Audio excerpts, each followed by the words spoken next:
안녕하세요. 저는 영국의 패션 회사에서 퍼포먼스 마케팅을 하고 있는 이다혜라고 합니다. 오늘은 인하우스와 에이전시의 차이점에 대해서 얘기해 보려고 해요. 일단은 인하우스가 뭐고 에이전시가 뭔지 모르시는 분들이 많죠. 이게 퍼포먼스 마케팅 일을 할 때 직장의 종류인데 에이전시는 아시는 분들이 많을 거예요. 에이전시는 그 어떤 브랜드들이 퍼포먼스 마케팅을 하고 싶은데 충분히 전문성이 없을 때 이를 대행해주면서 그 돈을 버는 구조라고 생각해 보면 돼요. 그래서 에이전시에 들어가면은 한 개의 브랜드를 맡는 경우도 있지만 작은 브랜드들을 여러 가지를 맡으면서 일을 진행하기도 해요. 그리고 인하우스는 내가 어떤 브랜드에 직접 몸을 담아서 그 브랜드의 퍼포먼스 마케팅을 관리하는 경우라고 생각해요. 예를 들어서 버버리라는 브랜드가 있잖아요. 근데 이 버버리 직장에 소속돼서 내가 버버리를 위해서 퍼포먼스 마케팅을 하면은 그럼 내 인하우스에 있는 거고, 내가 에이전시라는 다른 회사에 속해서 버버리의 퍼포먼스 마케팅을 대신 대행해주는 것을 에이전시에서 일한다고 생각하시면 돼요. 네, 그럼 이제 차이점을 아셨으니까 둘 중에 어디서 커리어를 시작할지 되게 고민하시는 분들이 많을 것 같아요.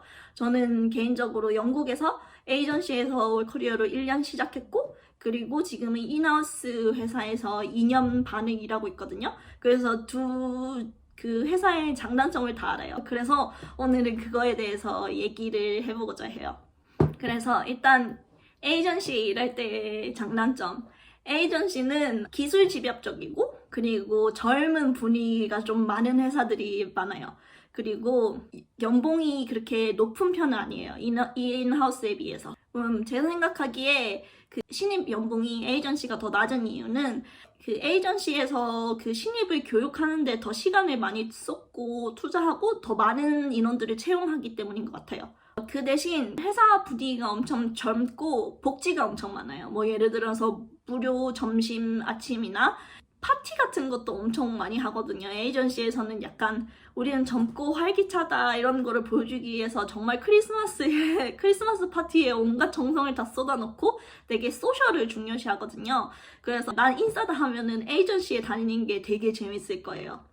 그리고 에이전시는 아무래도 전문가로서 광고 활동을 대행하는 거니까 더 기술을 많이 배울 수 있어요. 그래서 예를 들면은 진짜 제가 처음 에이전시에 일했을 때 거의 한 2주에서 4주 정도는 계속 교육만 받는 것 같아요. 진짜 대학교처럼 이렇게 미팅을 이렇게 하루에 몇 개씩 잡아주거든요. 그게 다 교육 시간이에요. 그래서 검색 광고의 기초부터 그리고 다른 그 검색 광고 말고도 어떤 디지털 마케팅의 세계가 있는지 기초부터 고급까지 정말 상세하게 잘 가르쳐줘요. 그래서 퍼포먼스 마케팅을 처음 시작하시는 분들에게는 에이전시가 더 좋은 것 같아요. 그리고 에이전시의 장점은 그 여러 브랜드를 다루다 보니까 여러 플랫폼을 다룰 수 있어요. 예를 들어서 내가 어떤 운동 클라이언트랑 그리고 어떤 에듀케이션 클라이언트 두 개가 있어요. 근데 이 회사는 구글 애널리틱스를 쓰는데 이 회사는 어도비 애널리틱스를 쓰고 있어요. 근데 어쩌겠어요. 내가 이 두 클라이언트를 다 맡고 있으니까 이 플랫폼을 다 배울 수 있어야죠. 그래서 저도 에이전시에서 1년 시작하는 동안 여러 가지 플랫폼을 다뤄봤고, 그래서 회사에서 어떤 새로운 플랫폼을 도입하더라도 되게 두렵지 않게 그냥 잘 쓸 수 있게 된 것 같아요. 근데 제가 에이전시에서 그 인하우스로 옮긴 이유는 가장 큰 이유는 일단 돈이겠죠. 일단 돈을 훨씬 많이 줬고, 그리고 두 번째는 그 여러 가지 브랜드들을 약간 그 데이터를 이렇게 얇게 다루는데 약간 불만이 있었어요. 예를 들어서 내가 에이전시에서 일하면은 내가 운영하는 광고에 대한 데이터만 볼 수 있거든요. 근데 만약에 인하우스에 가면은 여러 가지 데이터를 볼 수 있겠죠. 사이트 팀에서 이 프로덕트가 잘 되면은 우리 이 프로덕트를 우리 광고에 태워볼 수도 있는 거고, 그리고 머천다이징 팀이 이 상품을 이번 시즌에 주력하기로 했어. 이렇게 하면 이 데이터를 보고 또 푸시할 수 있는 거고. 그래서 저는 이렇게 좀 다양한 데이터를 보고 싶어서 인하우스로 옮겼어요. 그래서 그럼 인하우스의 장점에 대해서 얘기해보면 일단 말했듯이 돈을 더 많이 주고요. 그래서 에이전시에서 인하우스로 옮기는 게 좀 경쟁이 좀 치열한 편이에요. 그리고 두 번째는 아까도 말했듯이 좀 더 와이드한 데이터를 볼 수 있어요. 그리고 정말 또 재밌는 게 예전에 에이전시에서는 퍼포먼스 마케팅 그런 작은 그림만 보고 전략을 세웠다면 지금은 여러 팀과 협업을 해가지고 그 전체적인 전략을 짤 수 있는 게 더 재밌는 것 같아요. 그러니까 큰 그림을 볼 수 있게 됐죠. 그런데 단점은 아무래도 예전에 일하던 것처럼 여러 가지 플랫폼을 다루지는 않으니까 플랫폼에 대한 노출도가 조금 낮아진 것 같고요.